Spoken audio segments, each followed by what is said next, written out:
गरीब किसान की जादुई पत्नी। रमेश पूरे साल खूब मेहनत करके फसल उगाता था। इस बार उसने बड़ी मात्रा में टमाटर की खेती करने का सोचा। उसने पहले बैंक से लोन लिया, फिर बहुत से लोगों की जमीन भी किराए पर लेकर टमाटर के बीज बो दिए और अपने समय पर टमाटर की फसल उग गई। लेकिन एक दिन काफी भयंकर तूफान आया कि रमेश की सारी फसल बर्बाद हो गई। कर्ज चुकाने के लिए रमेश को अपनी सारी जमा पूंजी लगानी पड़ी। ले देकर सिर्फ एक घर ही बच गया। अब रमेश बहुत दुखी रहने लगा। एक दिन उसका उदास चेहरा देखकर उसकी पत्नी कंचन ने कहा, आप ऐसे उदास क्यों होते हैं? इस बार मैं भी आपके साथ खूब मेहनत करूंगी और हम दोबारा से सब कुछ वापस पा लेंगे। अब तो पूरी जिंदगी बीत जाएगी, मगर वैसी खुशहाल जिंदगी हमें वापस नहीं मिलेगी कंचन। अजी कोई बात नहीं, मैं ऐसे ही गुजारा कर लूंगी, बस आप परेशान मत हो। लेकिन मैं नहीं कर सकता ना। बस एक बार और कहीं से मोटी रकम मिल जाए, फिर मैं मेहनत करूंगा और इंश्योरेंस भी करवा लूंगा। बस यही चूक हो गई मुझसे। कंचन अपने पति को अफसोस करते हुए देखती रही और सोच में डूब गई। बहुत सोचने के बाद आज तो इन्हें अपना राज बताना ही पड़ेगा। वैसे भी मैं अपने पति के बुरे वक्त में काम नहीं आऊंगी तो फिर कौन आएगा। सुनिए जी, आज मैं आपको बहुत ही गहरा राज बताने वाली हूँ। एक बार मेरी माँ ने मुझसे कहा था कि जीवन भर ये राज किसी को ना बताऊं, लेकिन ऐसे मुसीबत की घड़ी में मुझे ये राज आपसे बता देना चाहिए। ऐसा कौन सा राज है जो तुम किसी से बता नहीं सकती? दरअसल मेरे पास एक जादू है, और जादू ये है कि मेरे बाल काटते हुए जो भी विश मांगो वो चीज सच में आ जाती है। ये लीजिए कैंची और एक छोटी सी लट काट कर देखिए।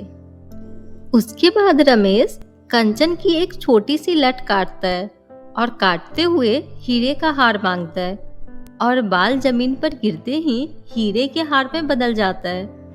रमेश ये देखकर बहुत खुश हो जाता है। फिर वो थोड़े और बाल काटकर 10 लाख रुपए मांगता है।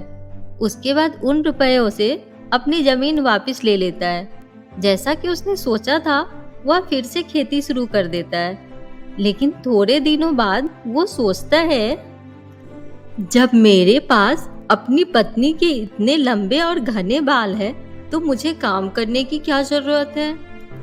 अब वो रोज घर जाकर अपनी पत्नी के बाल काटकर कुछ न कुछ मांग लेता है। एक दिन कंचन इस बात से तंग आ जाती है। आपने तो कहा था कि बस एक मौका मिल जाए तो मैं सब ठीक कर दूंगा।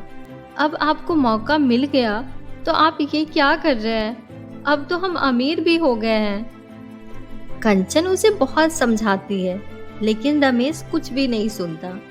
फिर कंचन की किचकिच से बचने के लिए वो उसके सोने के बाद उसके बाल काट लेता है। धीरे धीरे कंचन के लंबे बाल बस कंधे तक रह जाते हैं।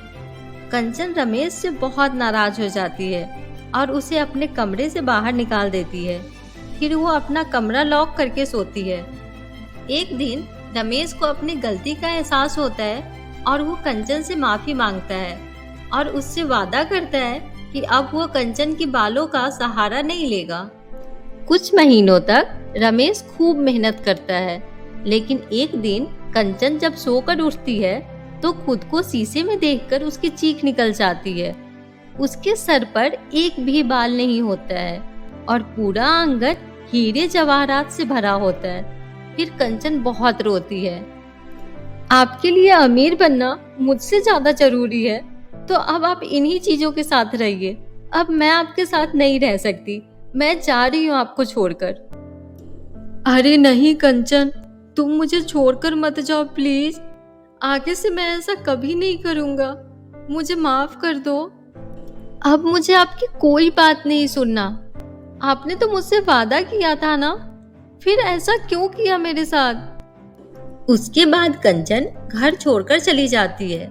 फिर रमेश को पछतावा होता है तो वो उसको लेने कंचन के मायके जाता है, लेकिन कंचन आने से मना कर देती है।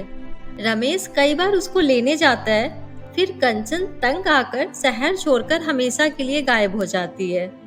अब रमेश को समझ आता है कि उसने बहुत बड़ी गलती की है।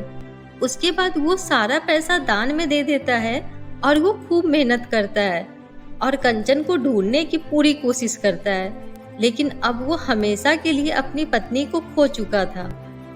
तो दोस्तों, ये रमेश का लालच ही था जिसने उसे अंधा कर दिया था और अब वो हमेशा के लिए अकेले रह गया। इसीलिए आपके पास जो है उसमें खुश रहिए। ज्यादा लालच करने से हमारा ही नुकसान होता है। हेलो दोस्तों, तो कैसी लगी आप सभी को हमारी ये कहानी? अगर पसंद आई हो तो वीडियो को लाइक, शेयर एंड सब्सक्राइब कर देना और ऐसे ही वीडियोस देखने के लिए बने रहे हमारे चैनल पे। Thank you.